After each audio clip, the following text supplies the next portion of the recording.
Most of what you were taught about the French Revolution is either incomplete or dangerously oversimplified. The popular version goes something like this. There was a decadent queen, an out-of-touch king, and a mob of angry peasants who stormed a fortress, chopped off some heads, and changed the world. It's a clean narrative, liberty versus tyranny, the people versus the crown, and it makes for a great story. But the truth is far more unsettling. The French Revolution was not really born in the streets of Paris on the 14th of July, 1789. It was born in the ledger books, in backroom loans negotiated by Swiss bankers, in volcanic ash drifting across the Atlantic from Iceland, in a trade deal with Britain that nobody talks about, and in a war fought on behalf of American colonists who never paid France back.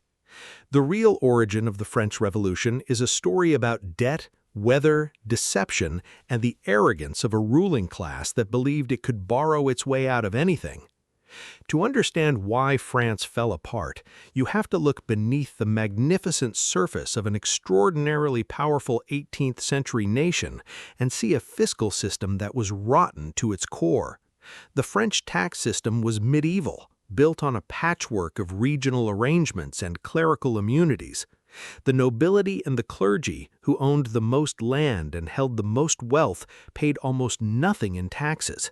The entire burden of financing the French state fell on the commoners, who made up 98% of the population. Peasants were squeezed by the gabelle, a deeply hated tax on salt enforced with extraordinary cruelty, and the corvée, which forced farmers to provide free labor for public works that primarily served local noblemen. On top of this, the Catholic Church collected its own tithe, making oppression a grinding daily reality. Multiple kings and their ministers tried to reform the system, but they were consistently blocked by the parliaments, regional courts staffed by wealthy nobles who used their veto power ruthlessly to protect their own privileges.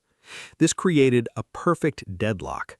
The king needed revenue. The only way to get it without borrowing was to tax the wealthy, but the wealthy controlled the mechanisms needed to implement the reform.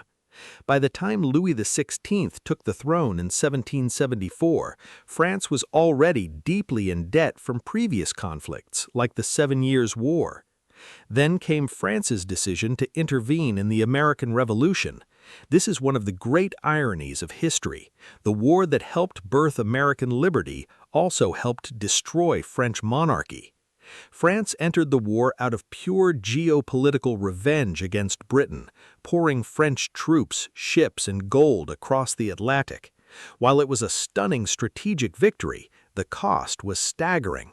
France spent approximately 1.3 billion livres on the American War, which was roughly 3 years' worth of national income, and almost all of it was financed through borrowing.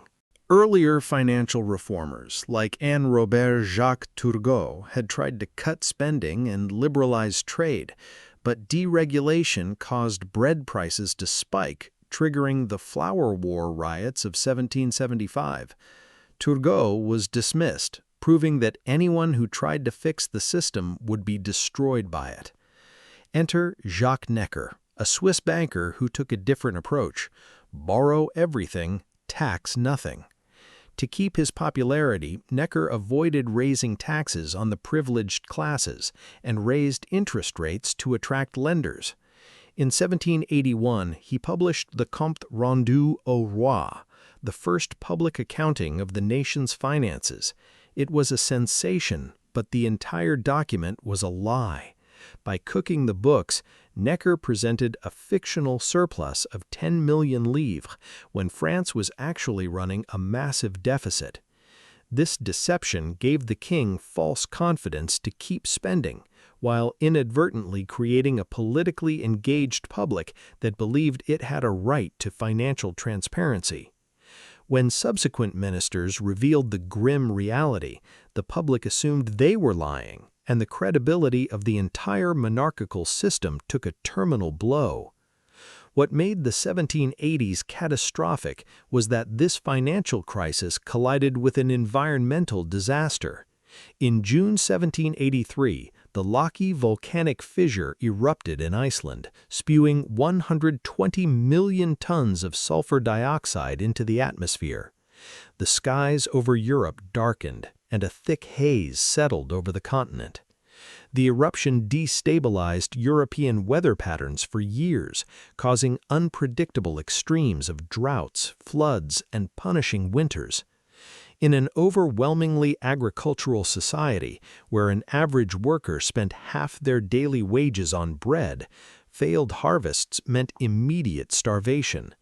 By 1788, a massive hailstorm destroyed crops across the country's primary agricultural region, followed by the coldest winter in a century. Rivers froze, roads became impassable, and grain could not be transported.